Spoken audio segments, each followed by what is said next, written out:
How are you doing? I'm doing fine, thanks. And you? Excellent. Yeah, not too bad. Always good to see you.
Good morning, CaribNOGers. It is my pleasure to welcome you to CaribNOG 23, day 2 today.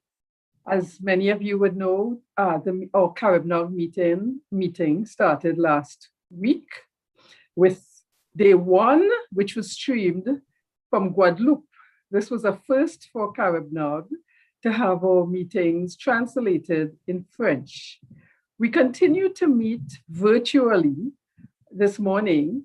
And as you know, these virtual meetings have had some positive benefits by us being able to attract many participants globally. But we truly look forward to seeing you in person again. And we are definitely going to be looking at either getting back together in some type of hybrid or face-to-face format soon.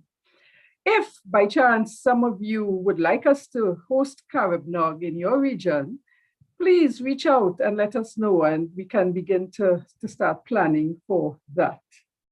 This morning, before I continue, I would just like to give you some housekeeping announcements. Firstly,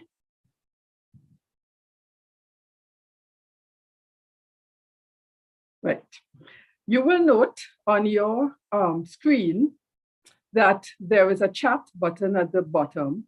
Please remember that this chat button is for general conversations, helpful hints, comments, as well as to share ideas among the participants.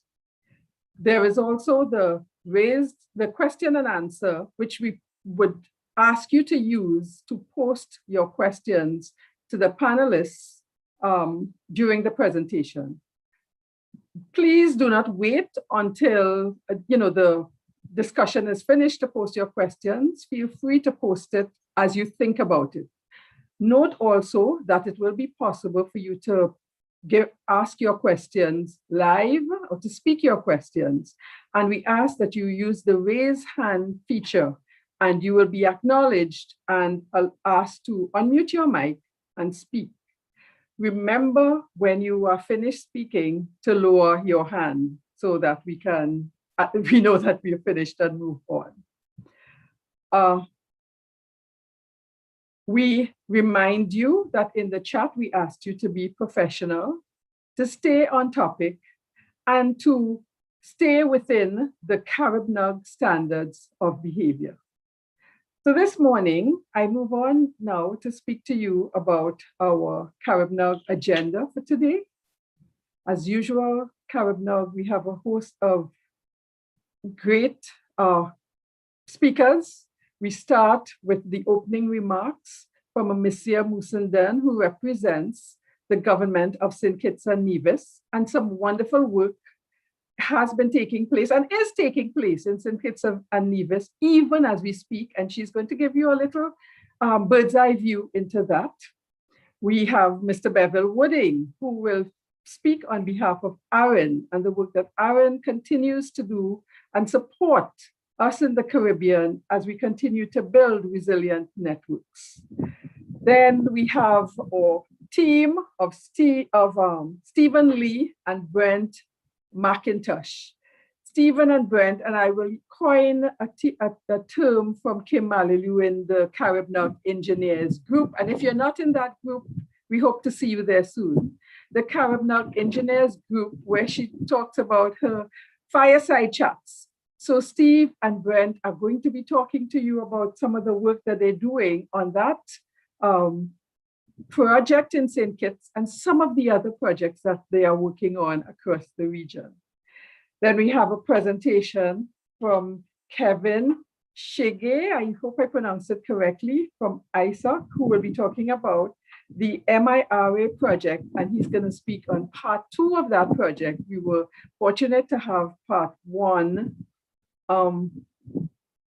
by Shernan Osepa at day 1 last week. We have a short break, and then we look forward to having some discussions with our members. That's when we have our open mic member updates, where they will tell us some of the things that are happening in their region.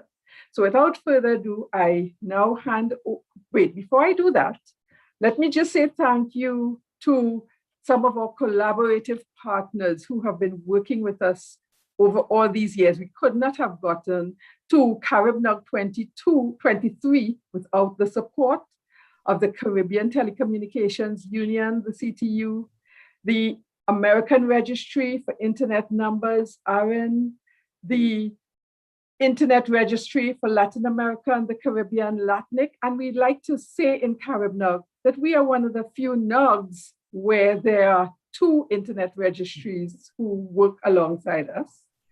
Then there is the Internet Society, ISOC, the Internet Corporation for Assigned Names and Numbers, ICANN, Packet Clearinghouse, PCH, North American Network Operatives Group, NANOG, the Belize Public Utilities Commission, architects, and the hard-working team at Connected Caribbean. So let me now turn you over to Amicia Musendan from the Government of St. Kitts to bring opening remarks. Thank you very much. Thank you, Claire. And good morning, CaribNOGers. All protocols observed.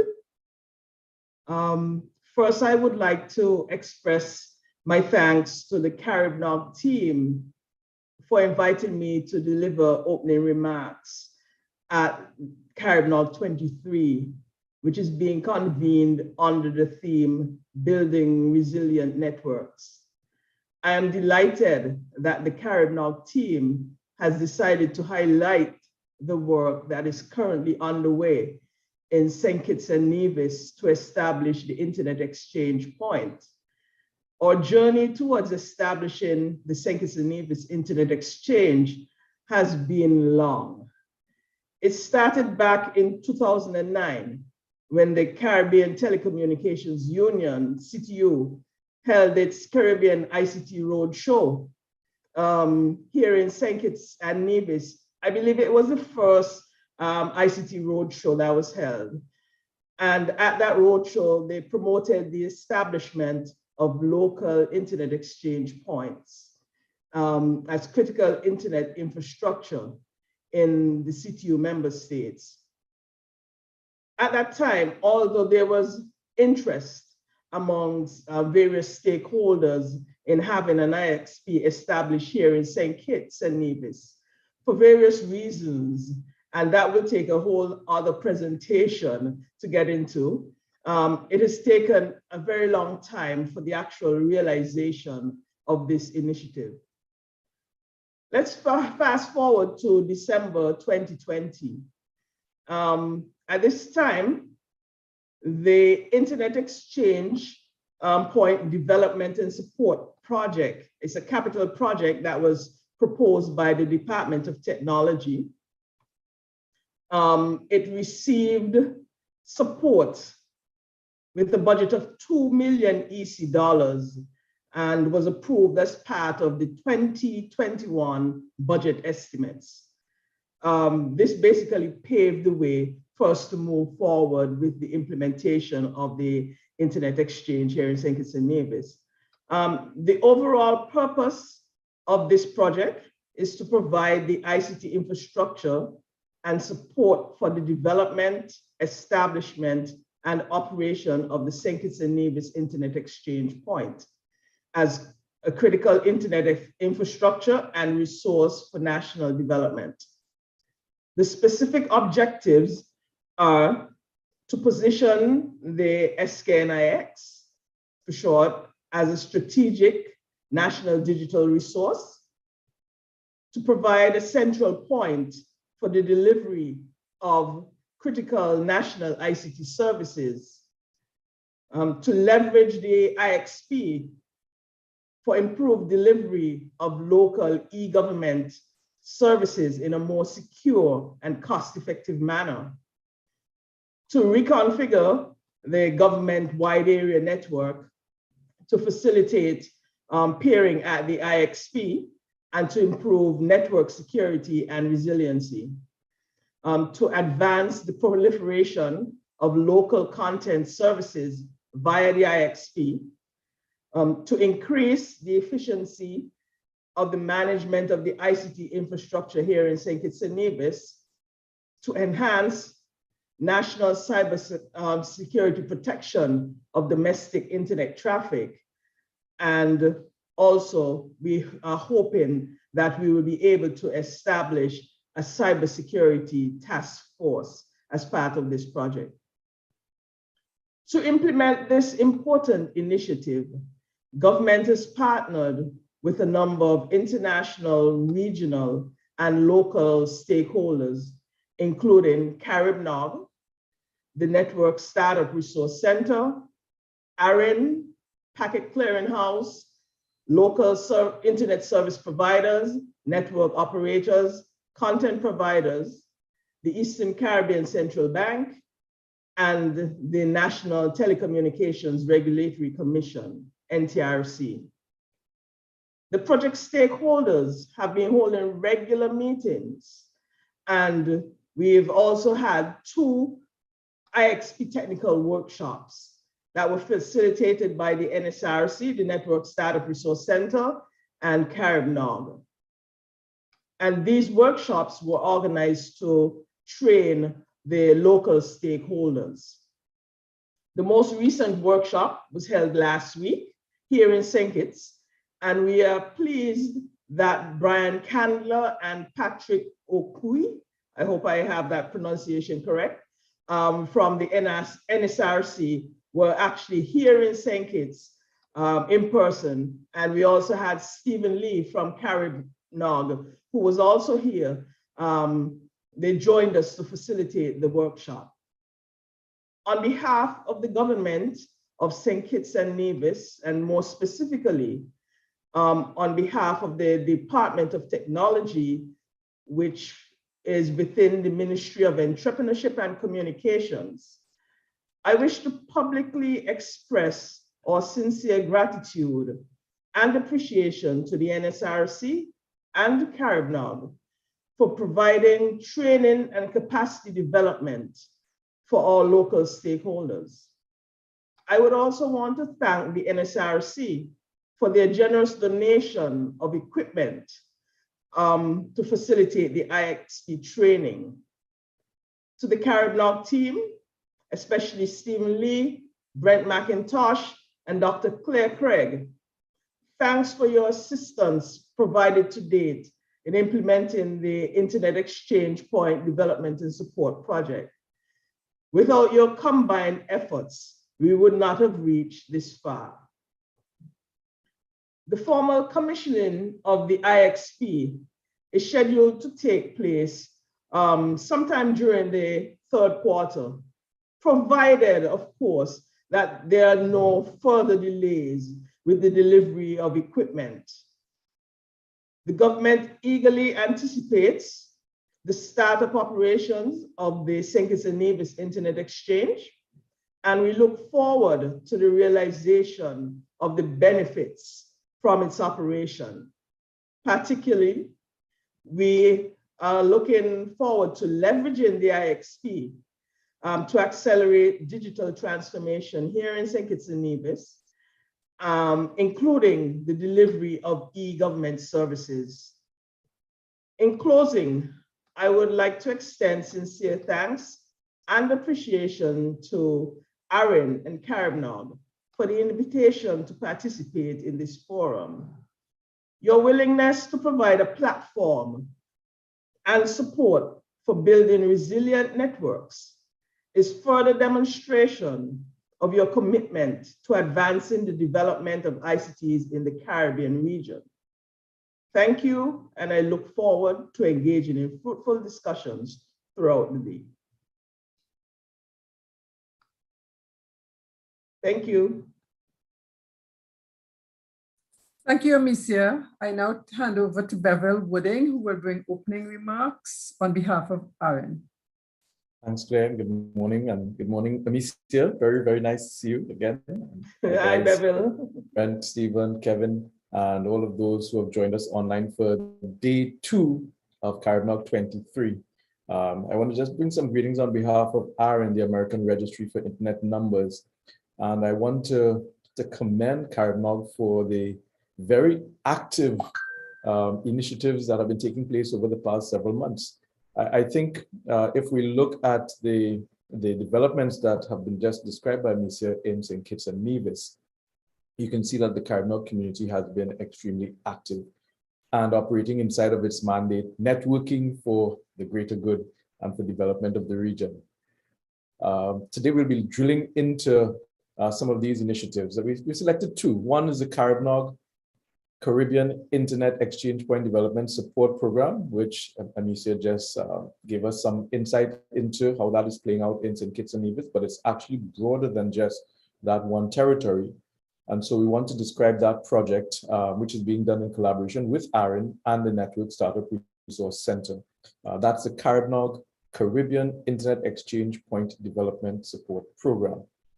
And for those of you who have followed the CaribNOG community over the years, you know that the issue of exchange points goes beyond setting up IXPs. It's about strengthening and developing Caribbean internet infrastructure for a purpose.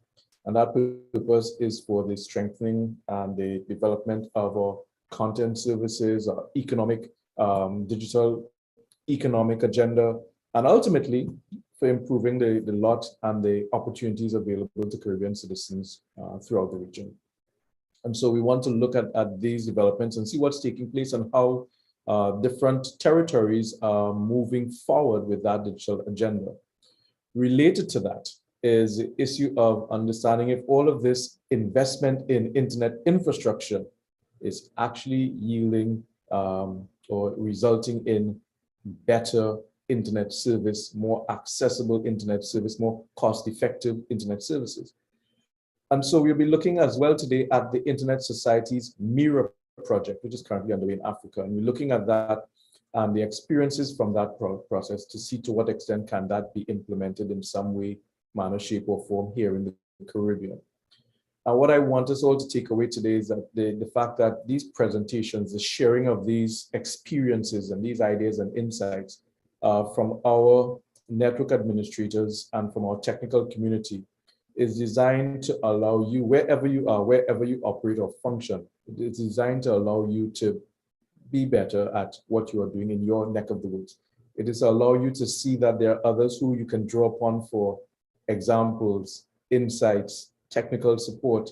And it is our hope that by sharing these experiences with you all, that it helps us all to design, implement, and maintain more robust, secure, and ultimately more resilient networks in the Caribbean. That's our tagline, networking for Caribbean development. And of course, we know that doesn't only refer to computer networks. What Amicia pointed to there, and I want to underscore as much as I can, is that the relationships being forged within our growing CaribNOG community are a top priority. And they're actually the key factor to the impact that we're seeing across the region today.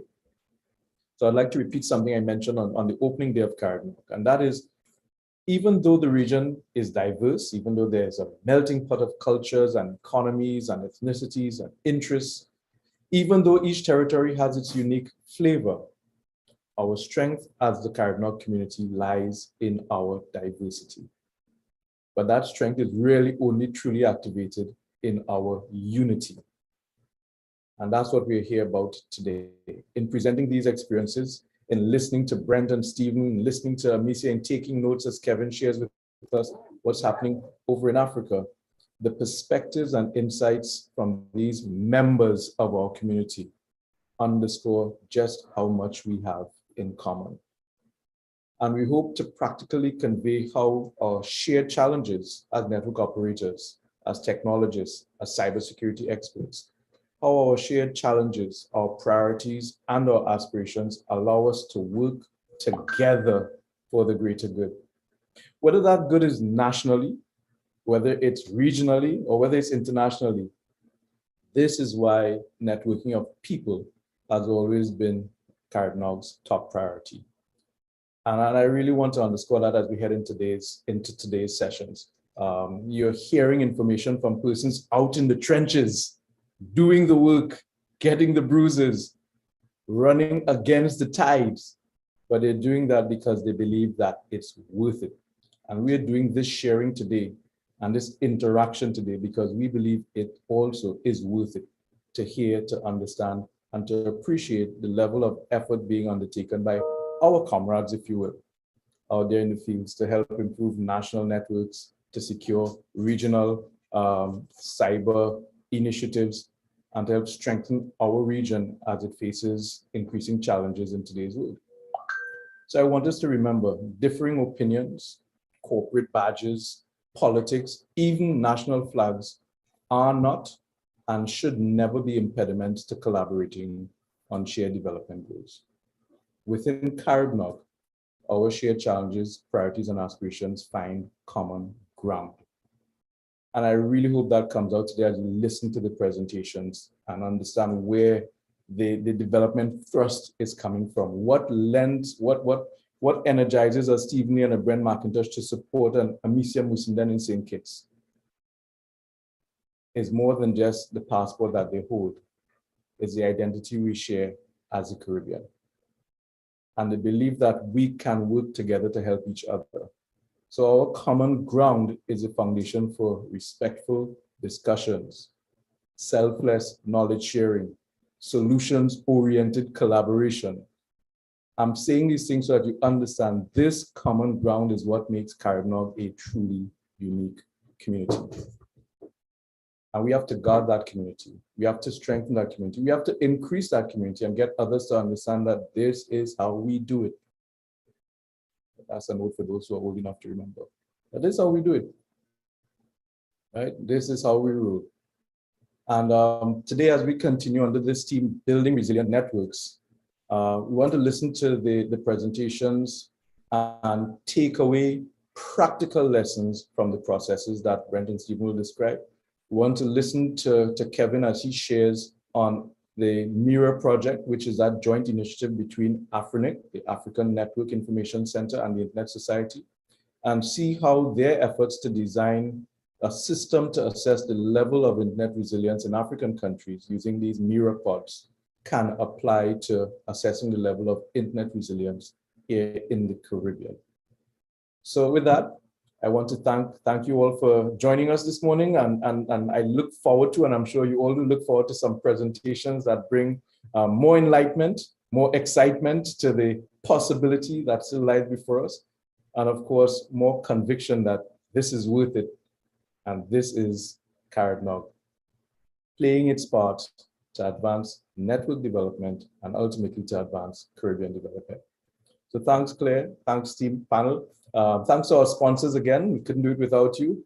CTU, ARIN, LACNIC, ISOC, ICANN, PCH, NANOG, the Belize, PUC, Architects, Inc., and other private sector organizations, the hardworking team, of course, at Connected Caribbean, and all of the other groups and individuals who have continued over the years to provide support for CaribNOG. Thank you, thank you, thank you. Without your support, we could not do what we are doing now. Thank you to our newest partner, the Network Startup Resource Center, and the efforts that they're also making to carry this network infrastructure development forward. Let's all continue to work together. As you know, and I think Claire said it earlier, we are planning to resume in-person meetings. I'm looking forward to seeing you all again in person. But until then, we actually plan to start tiptoeing into in-person with some in-country meetings, looking at single topics that address particular needs in different countries. And so if you have an area where you think CaribNOG capacity building or support or advice can help, write to us at events@caribnog.org and let us pencil in something in the calendar as we begin our movement back to in-person. Until then, virtual will have to suffice, and I must say, it's proving to be a very effective platform for us to get the word out as to what's going on. So let's make the most of it. We have an interesting agenda ahead. Let's get ready for day 2 of CaribNOG 23, and let's continue networking for the greater good. Thank you. Thanks again, Bevel, Amicia. And as Bevel reminded us, we have to network for Caribbean development. And I think Albert also put something in the chat saying that we have to remember that sustaining the human network is even more important than the technology network. And now, you know, we heard Bevel speaking, we heard Amicia, and I'm sure you all heard the passion in their voices about these projects that are taking place in the Caribbean. And Bevel, while he represented ARIN, or he brought remarks on behalf of ARIN, we also recognize that Bevel and Stephen are co-founders of CaribNOG, and the passion and the sacrifices that they make for ensuring that CaribNOG does keep that whole relationship building while building resilient networks is key to what they do and why they do it in the Caribbean. And here we have persons like Brent, who has bought into that vision, and some of the others who I'm seeing are participating on meetings after meetings, or collaborative partners recognize and have bought into that vision. So we look forward to the conversations that are going to come out of today, and even the projects that are going to come out of our CaribNOG meetings. This meeting, as Amicia said, the work that is being done at St. Kitts and Nevis is also part of the discussions that have taken place over the years. So let's now turn over the conversation to our feature panel, Insights into Caribbean IXP Project on St. Kitts. And they're going to be talking about some considerations for leveraging,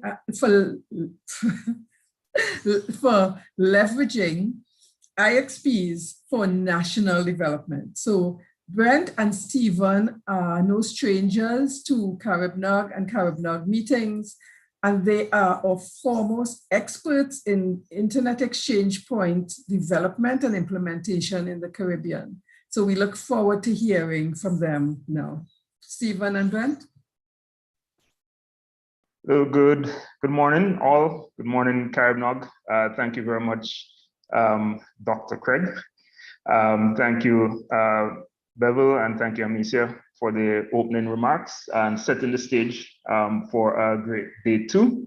Brent and I will endeavor to kind of take you into some of the background of the St. Kitts project in particular, and start to express some of the technical and practical matters that are involved in this.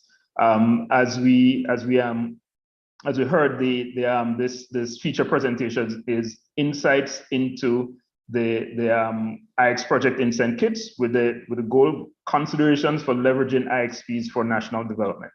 And I believe Amicia laid out very well what the thinking is from the standpoint of the government of St. Kitts and Nevis and the team here as to what agenda the country has. And we see that the ideas inside of that are to develop the nation, develop the digital infrastructure, to have more innovation and productivity. And the IXP is basically a part of making that happen. So we're talking about technology foundation that is being laid for a greater purpose, which is for the nation. And so, in a meeting yesterday, I was saying, we don't want to talk about the IXP anymore. We want to get it done and then get to building the things on top of it. So let me take you into what this project is in particular, and what we want to dig into a little bit. I will kind of cover lay the foundation as to what some of the main considerations are. And then Brent will, we're tag teaming today. He will pick up and talk about what we're implementing to actually deal with the needs in St. Kitts and Nevis. And it's part of a wider template that we have been working together on and rolling out across the region. The same ideas that are inside of what we're talking about today are the ones which are being applied in the CaribIX project, which we heard about last week.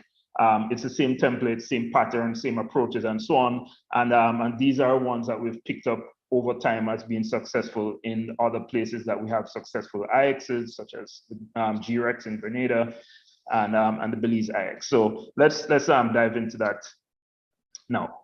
All right, just to kind of recap, I'll pull out three main things that the St. Kitts and Nevis IX or this project is focused on. Amicia gave a wider set, but I'll just pick out these three. And as you see, I call it SKNICS overview. That's the official name of the IXP here, SKNICS. And we're getting all all our domain names and websites and so on set up to make this public and express it this way. So there are a few things involved. One is the improvement of the domestic internet infrastructure, and this is not a new idea to us inside of the region. I want to eliminate the tromboning of our traffic outside our countries. So the IXP and the infrastructure here is being set up to do exactly that. Important player inside of this IX is the government of St. Kitts and Nevis. Efforts started in the early 2010s to establish, get an autonomous system, and now it's being connected up and it will pair at the IXP. And then one of the things I'll drill into a little bit more, because this is where the national development aspect comes in, is how do we leverage that IX infrastructure to improve the services of the government towards its citizens? And that's really the end goal in mind for the project. Amisa indicated that this started with CTU engagement in 2009. I just want to highlight the partners that have come along the way. Initial set of equipment would have been donated by Packet Clearinghouse in the early 2010s. There was an initiative and some establishment of physical presence. The IXP then, as it is today, is being set up at the National ICT Center of the government and St. Kitts and Nevis. So the government has been a significant stakeholder in this, in providing a neutral facility for the internet exchange point to be established. And I think that's very, very important. As Amicia mentioned, the capital expenditure project, which was greenlighted in 2020, that is taking away a lot of the concerns and considerations that would turn up at the start of an IX. Where is it going to be? Who is going to pay for the racks? How will we arrange our connections to get there? Can we trust the platform that is being built on? The government is taking a forward-leaning approach in basically convening and inviting all of the participants to come to a neutral facility in which a lot of the facilities have been set in place for them. So it's really important, and we expect this to not just be for an internet exchange point, but we're looking into the future towards domestic hosting, content services, etc. In 2020, so ARIN, through its support of CaribNOG over the time, would have been involved in supporting IXPs generally, but in 2020, it gave a grant to CaribNOG specifically as part of the community grant program to work on internet exchange point development. And so again, funding came into play from the standpoint of ARIN, putting their money where their mouths are, and making definite steps to accelerate the program.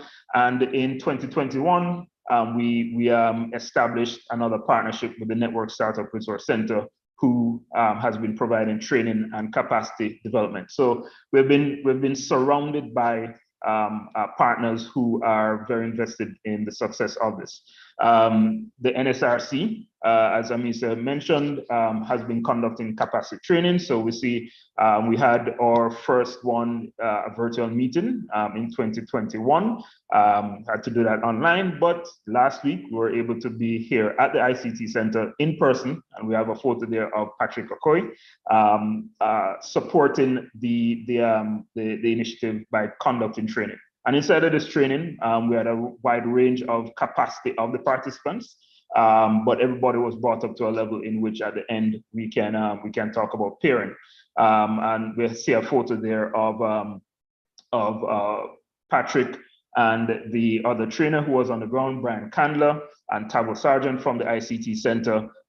We booted up the Cisco switches, which will be used for the pairing fabric, and we're just checking it out, making sure everything is working. So physical gear has landed already. We expect to get more later this year, but everything is on the way and it's moving. So really great developments here for us to celebrate. So let's talk a little bit about what are the technical conditions here and what are the needs that we're trying to meet. I'm showing here a map of peering relationships that publicly available information. We can get this at the Hurricane Electric BGP tools site, bgp.he.net. And once you start, if you punch in St. Kitts and Nevis or search for the right thing, you basically will find or use one of the AS numbers you see here on screen. It has a little search box. But basically, you can search through the BGP using the BGP search tool and identify what are the autonomous systems in St. Kitts and Nevis. And just to recap a little bit, an autonomous system is basically a network, an autonomous domain that has its own IP addresses, has our own unique number, and it would have users on the network. So we at home connect to the internet via some IP address. That's because that is part of an autonomous system. And autonomous systems would be operated by our ISPs or anybody who provides content on the internet. So Flow has an autonomous system, as does Digicel. Netflix has an autonomous system, or a few, and Google and Microsoft and so on. So the internet is not just the cloud magically, but it's a bunch of autonomous systems which are connected together. And we can understand what the internet looks like in St. Kitts and Nevis by looking at which are the autonomous systems here. And as we see, we have 4 ISPs, and this is where most of the public would connect to the internet. We also have 2 institutions, which are not ISPs, who have autonomous systems in St. Kitts. One of them is the government itself, and the other one is the Eastern Caribbean Central Bank. And the flow of traffic this diagram is showing us is that we connect to the autonomous system or internet connections. We notice you don't see any connection between the government and ECCB. You also don't see any connections between the ISPs, City Wi-Fi, the cable, Flow, and Digicel.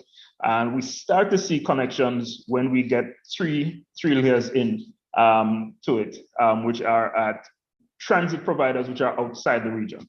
And what this is telling us from an internet exchange standpoint is the traffic that has to go between persons in St. Kitts and Nevis have to transit a few networks which are not in St. Kitts and Nevis. And one of the goals of this project clearly is to ensure that we have the transit taking place internally. So again, and I would suggest that we do this as CaribNOGers. Let's use this BGP tool, look at what's happening in your country or region and see where is the traffic flowing and start to understand where the relationships are that cause us to reach the internet. So this is the situation that we have at this point. Let's focus in a little bit on what happens for government services, right? We have a number of ISPs here. In this case, I'll just label ISP 1 and ISP 2. And let's say, and the government itself is a customer of the ISPs because it has to provide services online. The current situation is that and it makes sense from just a resiliency standpoint, that the government takes services from multiple ISPs, right? So it wouldn't rely exclusively on one because that's not good practice for something as important as government services. So the government uses ISP 1 and it uses ISP 2. However, the current situation, and this is part of what the current project is addressing, is the fact that those utilization of services need to be optimized. So to have the best effect, because as it is right now, if there are some services on one ISP and customers on another ISP, as we found from the previous slide, the traffic actually goes externally for that connection to be made. So somebody who is using a government e-service goes internationally to use a government e-service. The IX is being implemented to cause this to be the new reality. The government services all get delivered over the IXP. The government still utilizes the ISPs as its internet transit because it still needs to buy transit to the internet. But the difference now is a person in the public who is using a government service will actually make that connection within country. And this throws up a number of interesting questions, which in our training last week, we dealt with. Questions like, does the government pair with the ISPs? And these are things that we wouldn't have drilled into without having the specific use case to start to think about. How does ECCB, which uses a dual home connection to 2 of the ISPs here, will it be a pair of those ISPs? And we drilled into those things and asked questions because this now has to make sense from a business standpoint in addition to a technology standpoint, and some of the patterns that we would have drilled through, and Brent will talk a little bit about those things. Some of the patterns that we get into is what is the peering policy going to be? We don't pair with service providers that we are customer to, but we pair with everyone else. And we're actually working through a lot of those details right now. And so this particular set of requirements, as we move towards this kind of structure, these particular requirements are giving us some new questions to answer, but we think it's given us a really good example of what the evolution of the networks can be inside of the Caribbean region. And this is our endpoint that we're getting to. I'm going to turn over to Brent and invite him to basically give us a peek into how this is being implemented through the equipment and the specific configurations that we're arriving at to have the outcomes that we're discussing. Stephen, before Brent starts to speak, let me ask you to address a question by Albert Daniels, because in the Q&A, because it speaks directly to some of the connections that you were speaking to and the advantages of having an internet exchange point in your country. And Albert is asking, what are the thoughts and plans on locating a root server at or close to the St. Kitts Nevis Internet Exchange? Yes. Well, so the root servers are basically super critical internet infrastructure. And as part of ensuring that the domestic internet service is improved, one of the benefits that we see, or one of the models and patterns that we're taking, as Albert kind of alluded to, is putting root servers close to internet exchange points, whether directly on this access to the switching fabric or at some hosting facility which has low latency connection to the switching fabric.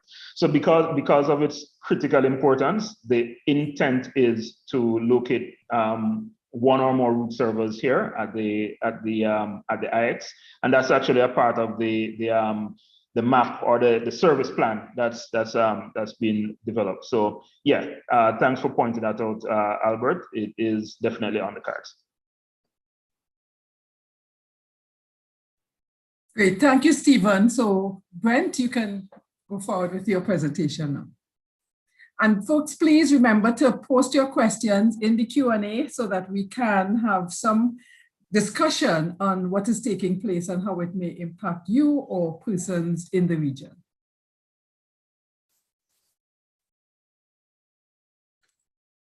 Okay, good morning all. Just before I go through the presentation, I just want to say it's a pleasure to be here this morning to share with you. Stephen did a really wonderful job in giving you an idea as to what our engagement is like from a social perspective, a technical perspective, and explaining the benefits of what IXPs should bring to us here in the Caribbean region. It was 2009, 2010. When we started formal discussions and started engaging stakeholders, as part of CaribNOG and other key stakeholders internationally as well, to start to build a platform for bringing IXPs into the Caribbean. And then I think it was a really good learning experience for us, because we spend a lot of time, listening to stakeholders speak about why IXPs wouldn't work. It's 2020, we had COVID, now it's 2022, and we have IXPs not only being built and deployed, we have IXPs in the Caribbean upgrading the infrastructure to support higher capacity connectivity. We have IXPs in different parts of the Caribbean region being planned for deployment. And that said, we're really happy that we no longer have to bring in experts to convince local stakeholders why we should build IXPs. But I'm really happy to know that we're able, over a period of maybe 10 to 12 years, build local expertise in IX deployments to actually facilitate this. And I can just allude to the benefits of that, because between 2010 to 2020, yeah, we had IXPs been deployed, but between 2020 to 2022, we now have IXPs being deployed not for the purpose of just exchanging local traffic, but for also building out critical support infrastructure in the case of things like pandemics, etc. Okay, so I'm just going to move on to sort of continue on what Steve spoke about. Now, this presentation is going to focus on, we're going to try not to make it too technical, but it's going to focus on some of the technical requirements, that we use to build our IXPs today in the Caribbean to sort of meet the best current operational practices of internet exchanges built anywhere in the world. While our scale will be much smaller, our objective is to build it the same way. So we will focus on things like physical requirements, the architecture itself. We're going to look at the technical requirements, small device configuration options that are important. We're going to talk a little bit of connecting operators, or I like to say these days, IXP participants or hosts or IXP guests, because no longer you're seeing IXPs in the Caribbean only connecting ISPs. Today, we are seeing financial institutions, governments, CDNs, and other entities. They form a really important part of that stakeholder group. I have some other areas there, things like procuring equipment and, preparing the site and training. We may get to those. Just keep in mind that in the past, we went on a sort of donation basis. Today, with, specific projects supported by, governments, network operators groups, ARIN and other, ISOC and tons of other institutions out there, we're able now to get funding to build IXPs the correct way. So what do we focus on when we start an IXP engagement or an IXP review, or we engage a client or a country on deploying an IX? We look at location first thing. We always try to provide a neutral location, which is not always easy to find, but with collaboration and discussions, we can plan like sort of a transition to get from a location that is not so neutral to one that is eventually neutral. But that is very, very important to consider. We look at trying to have the infrastructure being available 99.9% of the time, while IXPs can afford to fail because traffic would now go via ISP's network out to the internet. These days, we realize that with critical infrastructure, as I think Albert asked a while ago, things like DNS root servers, content caching, NTP servers, you know what? These actually make a part of your local internet. You wouldn't want these to fail. So we focus on having the adequate and redundant power and cooling to sort of support this percentage of availability that we require. We look at things like the rack layout and the cabling types, and you're going to see a little bit on why rack layout is important. And we tend to focus as well as physical security because it's still critical infrastructure. It must be secure. We recommend, as done as most IXPs in the world, to run a layer 2 IXP switching fabric. What do we mean by layer 2? Well, the IXP switching fabric is going to provide only cross-connect connectivity at layer 2, meaning operators can connect at whatever speeds they want, 1 gig, 100 meg, 10 gig, 40 gig, 100 gig. And that connection is just going to be part of a common layer 2 or LAN, local area network fabric. And over this fabric, an IP address is given to every connecting member, which will allow them to connect to each other at layer 3. So then, of course, all operators connecting to an IXP is required to have an autonomous system number, a number that will make them a unique routing domain on the internet. And using that autonomous system number and the IXP pairing LAN IP addresses, they can pair with each other and exchange all their local prefixes or all their local networks. So in other words, customers of IXP1 and customers of ISP2 can exchange the traffic over the local fabric without going upstream or through a transit provider, as Steve alluded to earlier on. So the architecture is simple. It's a layer 2 switching fabric. Today, we recommend switches that have high capacity forwarding, meaning that they would fire packets between interfaces at nanosecond speed, and higher throughput. So we recommend, Cisco Nexus 9000s or Cisco Nexus 3000. We're not limited to those, but because most common deployments use Cisco, we tend to stick with this, but it can be any switch. We are now looking at implementing route service in the case of multilateral pairing, where we have a small operator may want to pair with everybody, but doesn't necessarily want to build multiple pairing sessions. We will implement a route server to facilitate that. Okay, so I'm just going to move on a little bit and look at, the main type of equipment. What's required? You're required your pairing switch, a small firewall for remote out-of-band management. Of course, the IXP fabric needs to be managed. There may be times where a port may need to be, checked, tested, shut down, a configuration change.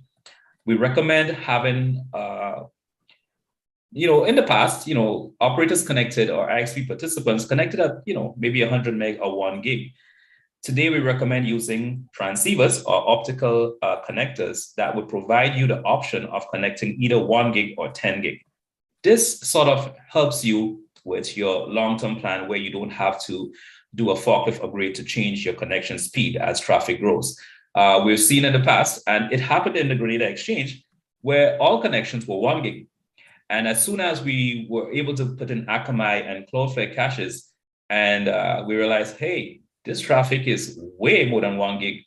We had to do a forklift upgrade, change switches, change interface connections, and that wasn't a pretty thing, right? But today we can say it all worked out. So learning from those experiences, we are building IXPs to last and be scalable, elastic. We can support, high growth speeds.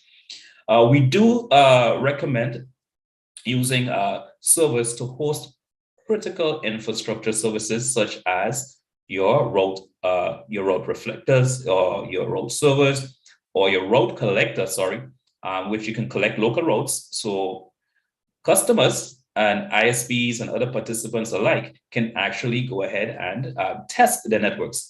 I can do a trace to say, well, I noticed my traffic between my ISP and the second ISP is not going through the IXP, it's going upstream. Let me pick up the phone and make a call and ask what's happening. And that's important because there are critical business traffic that may be going between customer sites over VPNs. What if your VPN traffic goes from St. Kitts to New York, back to St. Kitts to get to another endpoint? That's not efficient. But if your traffic is going over the internet exchange, well, the VPN traffic between my central office and my branch office is going site to site. 1 millisecond as opposed to 200 milliseconds. Then I'm able to process my transactions for my business much faster. So it's very important to consider these things when building out IXPs.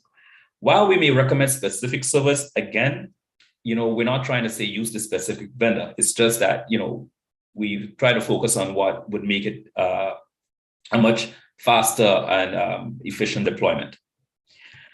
So looking at a general architecture, in the past and currently as well, we do focus on single site deployments where we build a single rack, a 42U rack that would cover pretty much everything you need to run a full-scale internet exchange, including caches. but that depends, right? Caches may grow over time. So you may need another rack in a single site.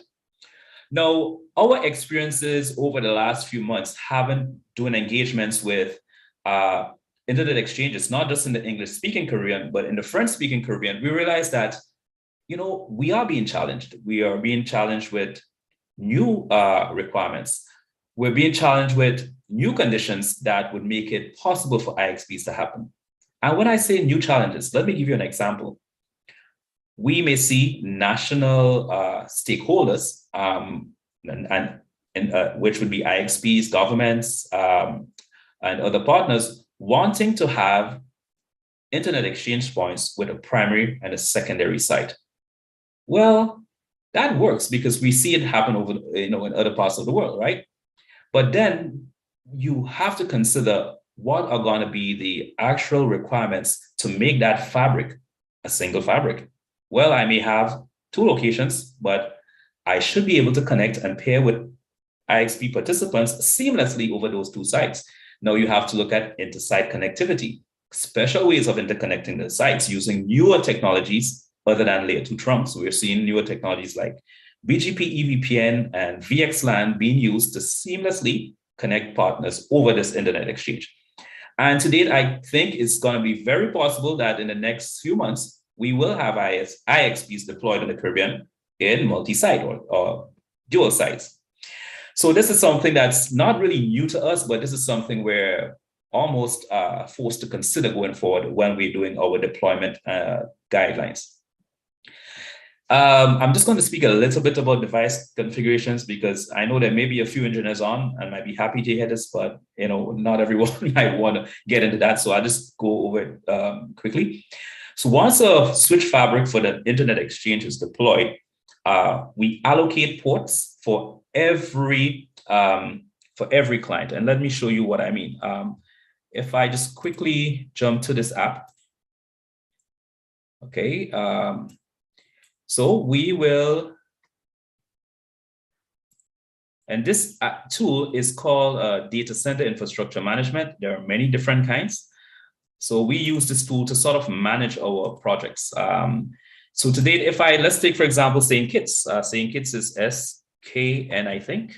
If we look at St. Kitts, we see here, we have allocated, I'm just going to increase the font size here. We have allocated, ports, and of course, the common IXP parent VLAN domain name for every provider that's going to be on the St. Kitts Internet Exchange. And we do that for pretty much every exchange that we were working on currently. So we'll have IP address allocations. And keep in mind, this is a common IP address allocation, which is given to requested, from ARIN for the purpose of IXP connectivity. And as you can see, we're not building IXP fabrics by giving IPv4 only these days. We're also ensuring that we have IPv6 connectivity enabled on every internet exchange that we work on deploying to date. Okay, so just going back here to, let me just get a slideshow going again. So once that— Brent, sorry, I know how exciting this presentation is, but we are running a little bit behind and we need to get Kevin started shortly. How much time do I have? Let me give you about 5 more minutes. Is 5 more minutes? Yeah. That's fine. So I'm just going to talk about one more critical item that Steve did mention. And this would be a challenge, and maybe it's a good place for me to end today, but this would be a challenge for pretty much every country that deploys an internet exchange. The participants that connect on that common IXP fabric are going to have different policies. And parent policies are normally guided by the type of pair. For example, I may have an ISP, maybe the largest ISP in the country, right? Their policy might be selective. Well, I'm the largest ISP here. I'm really going to choose who I pair with. I don't want to pair with anyone. So I'm going to have a selective policy. Your policy doesn't guide if you connect to an IXP or not. That's not true, right? Everyone can connect, but the parent policy dictates, well, who I may want to pair or who I may not want to pair with. We will see parent policies of open. This will be more like your CDNs, your Google, your Akamai, your Netflix, or your smaller ISPs. If I'm a small ISP, hey, I want to pair with everybody. I want to get as much local traffic between my parent parties as possible. That will help me reduce my, what you call my APBDC, my average per bit delivery cost. You will find some parties that may have a restrictive parent policy, which is really uncommon.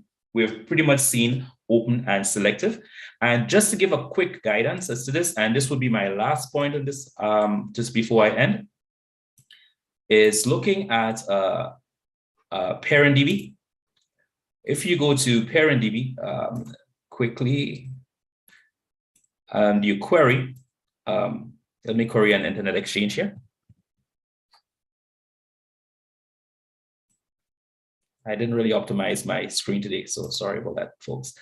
And you query on a ParentDB, you would see the parent policy that guides the different, the different participants. For example, you see participants here that have selective and open policy. And why ParentDB is important? Because I can go right there and simply say, okay, well, I want to pair with this particular entity. Architects, okay, their ASN is this number, that's their IP address, and their policy is open. Well, that means they're open to pair with me. I'll click on architects and I'll scroll down to the bottom and I'll see, okay, so if I need to pair with architects, I need to call this number or contact this email address here. All right, so guys, this gives an idea of how, while setup of internet exchanges are sometimes difficult, once everything is done right from the beginning, then parent becomes an easy process. Thank you very much. I would love to continue this for another 6 hours, but my time is up, but I'll be happy to share more. I think the team would probably share our email addresses and our contact details. So I'll be happy to share more if you're interested after. Thank you very much for making the time to participate in CaribNOG 23. Thank you. Thanks, all. Thanks, Brent and Stephen. And folks, yes, what Brent just said there about talking for the next 6 hours is true. Brent can definitely, and Stephen, talk to you about internet exchange points and all the stuff that he was showing you there. And he has tons and tons of really good information. The good thing is that we're going to hear Kevin now have some questions and answers, some questions for Kevin, and hope he has some good answers for us as well.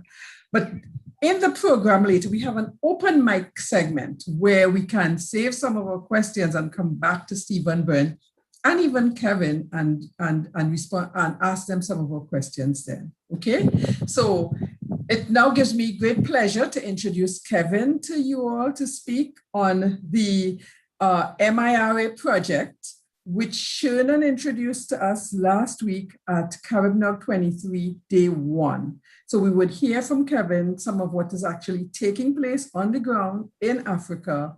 And Shernan has actually asked if there are projects in the Caribbean, because they've recently signed an MOU, I think, with the University of the West Indies.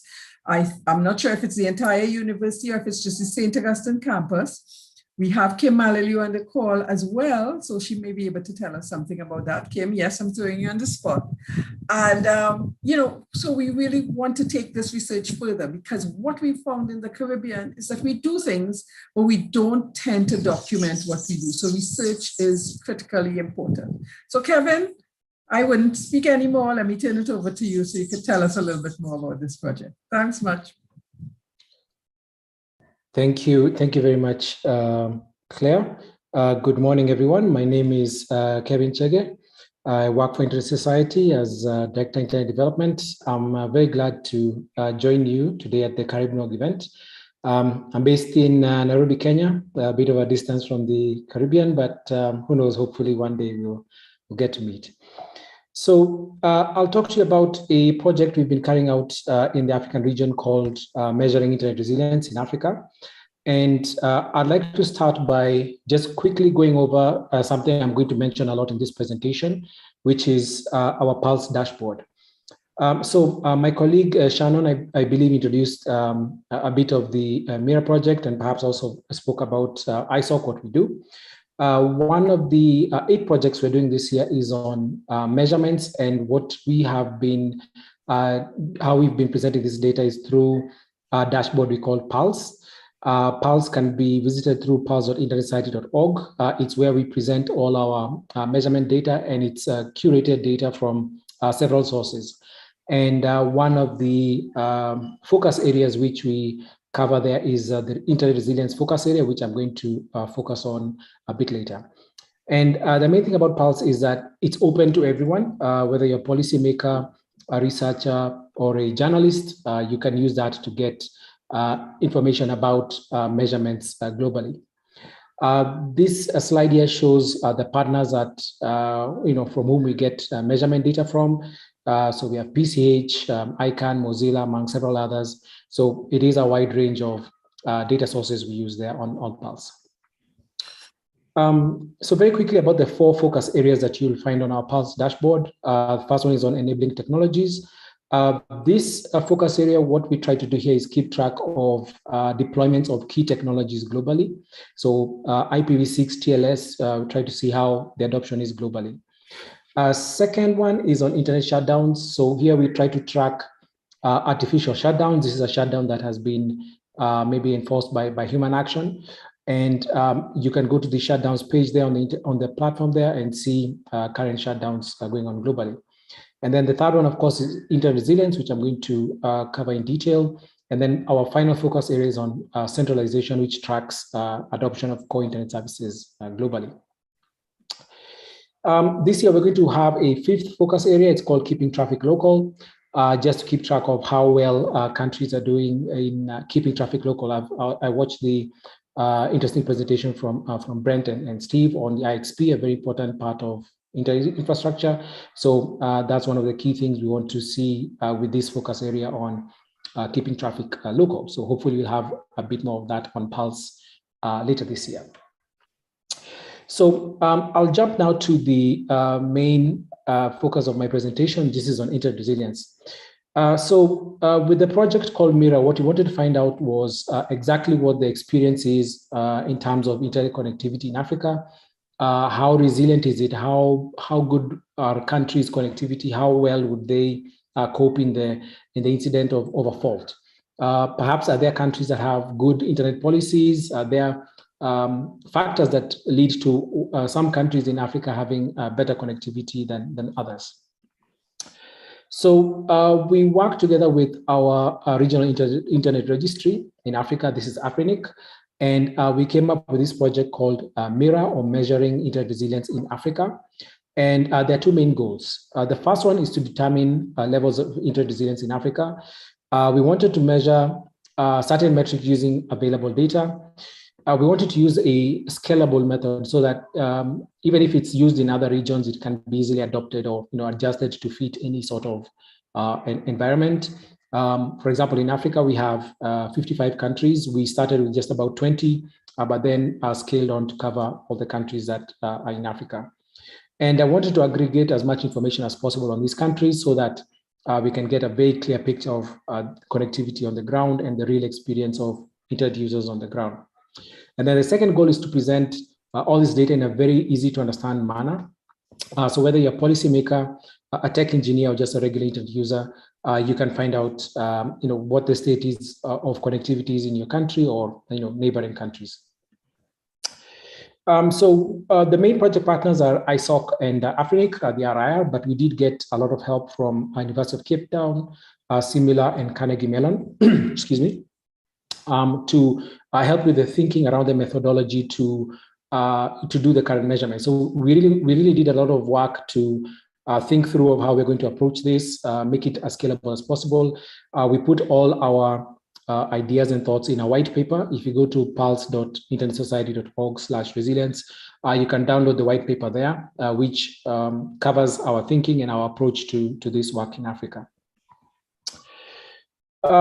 So what we came up with is what we call the Internet Resilience Index. And what the index is a rounded figure or a rounded number of the performance of the internet in a country. So when we were starting this project, which was late 2019, we identified several metrics that we wanted to measure in order to determine how good connectivity is in a country. But what we felt was, in order to have a good way to score, or to be able to compare one country to another, we needed a rounded figure, which we ended up calling the Internet Resilience Index. And it is an indicator of all the metrics which I'm going to explain. So we came up with a structure of sort of bringing all the measurements we wanted to cover in the measurements. We came up with 4 key pillars, and these key pillars are infrastructure, performance, enabling technologies, and local market and the local market ecosystem. Now, we did do a lot of surveys. We reached out to many people, especially from internet service providers, NOGs in Africa, measurement experts, and we ended up with a very, very long list of metrics or indicators which we could measure. So what we decided to do was to categorize them into 4 key pillars to make it easy for us to track how we're doing on each pillar.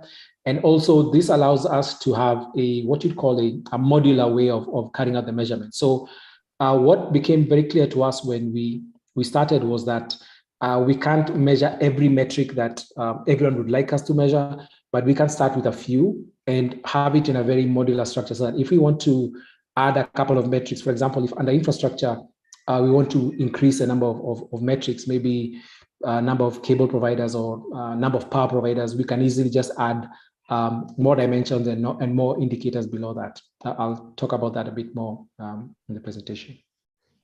So I'll quickly go through each of the 4 pillars. The first one is infrastructure. We have 3 main dimensions there. This is a cable ecosystem. So here we try to look at the number of international gateways. So the reason we do that is, in Africa, there are some countries which are landlocked. There are some countries with a lot of submarine capacity. So we wanted to measure that and come up with a figure of how well countries are doing when it comes to what we call exit points, in terms of if a country, if one link was to go down, if one fiber cable coming in was cut, how many others can a country rely on to get to maintain connectivity? We also looked at 10-kilometer fiber reach, power availability, and we looked for sources of this data. And a lot of this data is available from the sources I've mentioned there.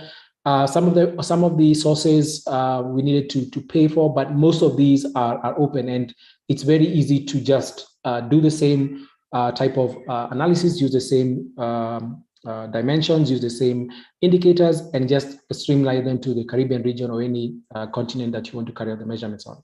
So I won't break down because of time each and every dimension in each pillar. I'll just mention some of the key ones so that it's clear. So another one under mobile connectivity, we wanted to see network coverage, spectrum allocation, enabling infrastructure. IXP is very important to how well resilience is in a country, so that if you are on one ISP, how efficient is it for you to reach data that's within the same ISP and within the same country. We also looked at number of data centers. Of course, data centers we know are very important in keeping data within the country and providing a resilient data source. So for example, if a submarine cable was to cut and all the data is within the country, that country should score as having more resilience than a country perhaps that doesn't have a lot of data centers. Second one is performance. These are what you'd call your common measurement criteria: upload speed, download speed. We also looked at mobile networks. How well do people get on 3G and 4G? The source of a lot of this data was on Ookla. And all this was in megabits per second, or in terms of the latency, it was in milliseconds. The third pillar is enabling technologies. So we wanted to see IPv6 adoption, HTTPS in terms of how well are web pages provided, are they secure? Because this, if data is not well secured or being transmitted in a secure manner, perhaps that could weigh negatively in terms of resilience. DNS ecosystem, very important, of course. Is there a local CCTL in the country? Is the infrastructure in the country? And how's the adoption? according to the population. Routing hygiene, you may have heard of the mutually agreed norms of routing security. This is a score of how well the ISPs in a country are peering with each other. Are they doing filtering well? Are they doing global validation on their routes? And we look at that, and that's part of a larger project we do at ISO called Manners. And then final dimension under the enabling technologies is security threat. We look at DDoS potential, spam infections, and all the sources of these indicators are measuring are included there.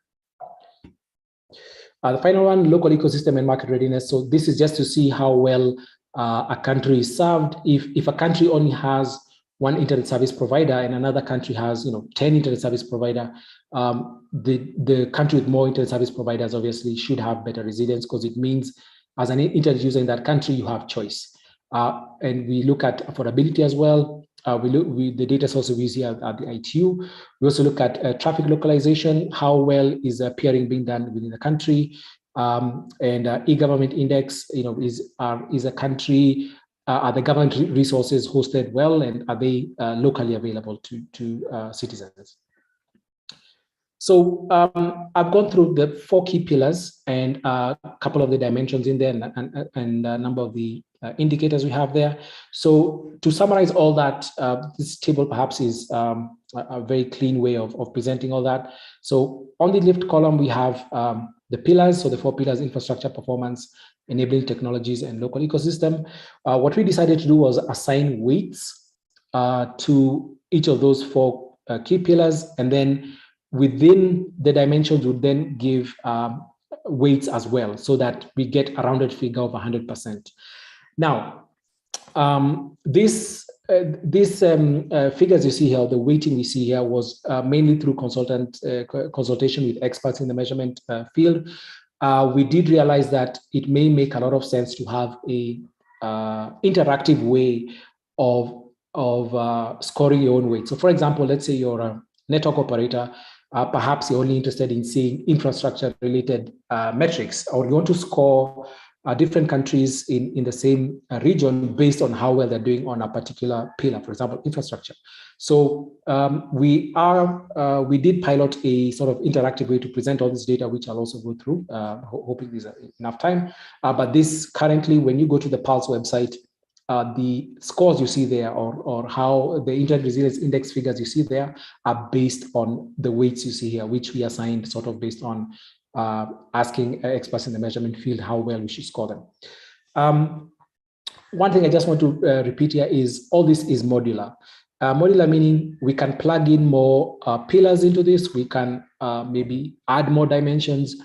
We can add more indicators. So what we started with were the sort of the metrics, or the call it the data sources, which we felt we could easily find and easily score. But as I mentioned at the start, we ended up with a very long list when we started the project in 2019. So we just sort of prioritized the ones we could actually work on. But it is possible to chop and change this based on the need. Now, I will mention something else we prototyped in Africa, which is an active measurement infrastructure platform or system. So all the data sources that I've mentioned there, these are data sources which are open. You can get them. Maybe the only challenge you'll find is that maybe they're in different formats.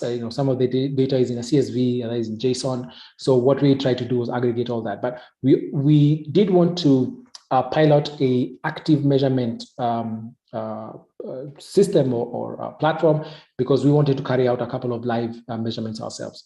So what we ended up was a measurement system based on Raspberry Pis. I'm sure you're familiar with the Raspberry Pis. We use Raspberry Pi 4s, and on them we would install a orchestration, an IoT orchestration software called Balena OS.